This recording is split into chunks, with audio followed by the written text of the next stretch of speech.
Next, if you happen to be visiting London, you might consider hopping on one of those roadside rental Lime bikes that you see dotted around everywhere.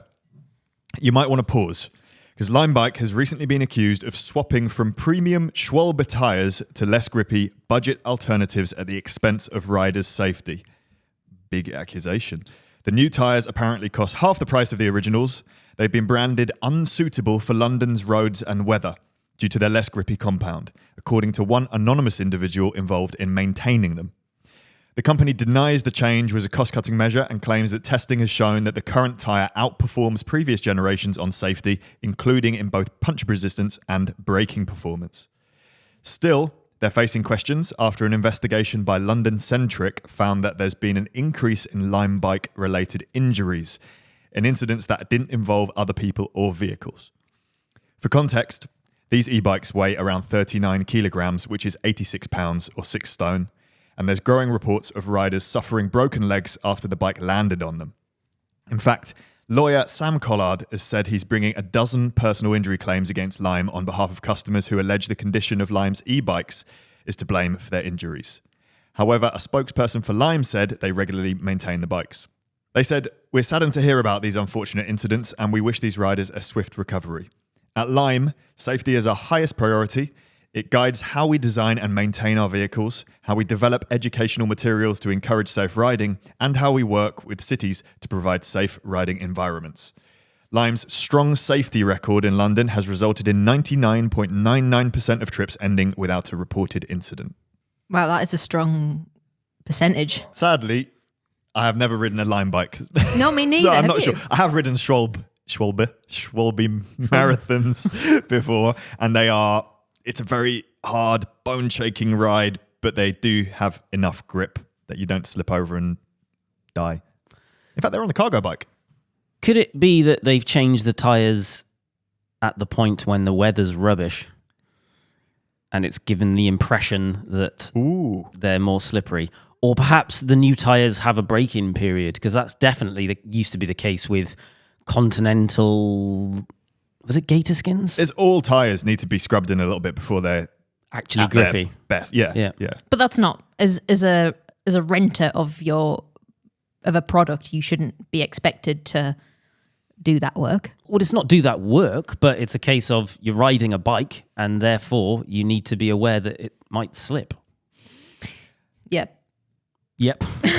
I'm just trying really hard for us not to do any libel. I feel like last week was an incredibly anxious and nerve-wracking time for me because we called out Toot, we called out Specialised, and I had to do a lot of work afterwards. What? Specialised would never sue a small business. I had to do a 10-minute explainer section on the Toot thing the next day. So I'm just being cautious this week.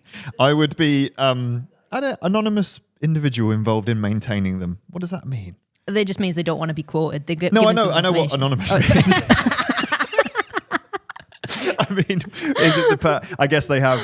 they have a fleet of mechanics. They have a fleet of mechanics, and they just take them down to a big warehouse and then service them, put them back on the road, don't they? Yeah. Do you think that if you were getting on one of those bikes, you'd have a quick whip round and have a little look at it and make sure it looked up? You don't. don't? I think, maybe I would, but most people would not. No. I just think they spend so much time on the road.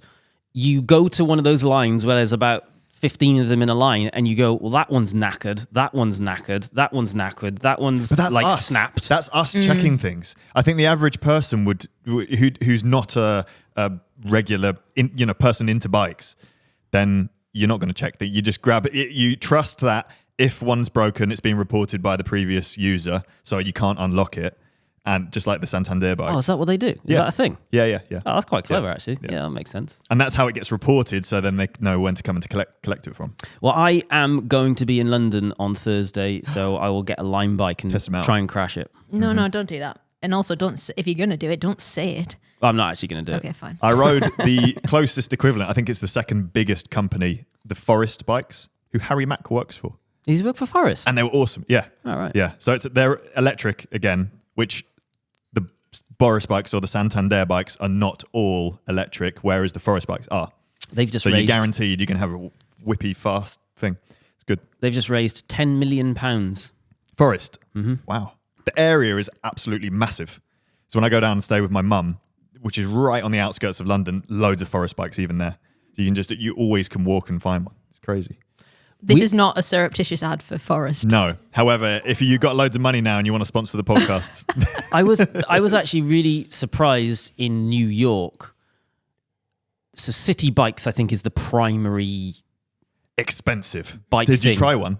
No, we didn't in the end, no. It's insanely expensive that it's just quicker to it's almost cheaper to get a taxi, which is outrageous. And then if you get the electric ones, even more. I can't remember. Well, regardless of the pricing, there is so many of them. It is insane. Even on like the outer boroughs of New York City, they were just everywhere. And like you look on the app and it's just like you always close to one. It's wild. But that's what you need for to have a successful network of bikes like that and to create the habit of people using them. I will, in their defense, I think there is incentives for people who live in New York. So you buy like a pass and then it becomes much more affordable. And you know, it's for the local people rather than the people visiting subsidize. I don't think you need to defend a bike scheme in New York that's sponsored by a massive, I believe, financial organization. Have you ever seen an Instagram page called City Bike Boys?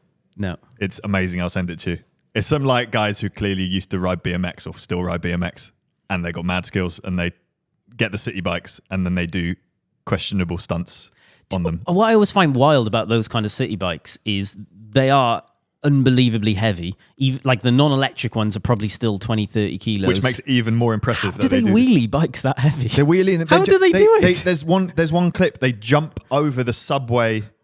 You know the New York subway? Yeah. Like not as a train's coming, but they bunny hop that. Oh, as in like the platforms? The platform over the thing God. on a city bike. It's mad. I don't so understand. good. They must modify them. It must be like a special No. They modded just one. you can see them. They're like choosing the right one. They're like, oh, no, that one's f***ed. This one's going to be f***ed in a minute. And then they take it off ramps and stuff. Mad.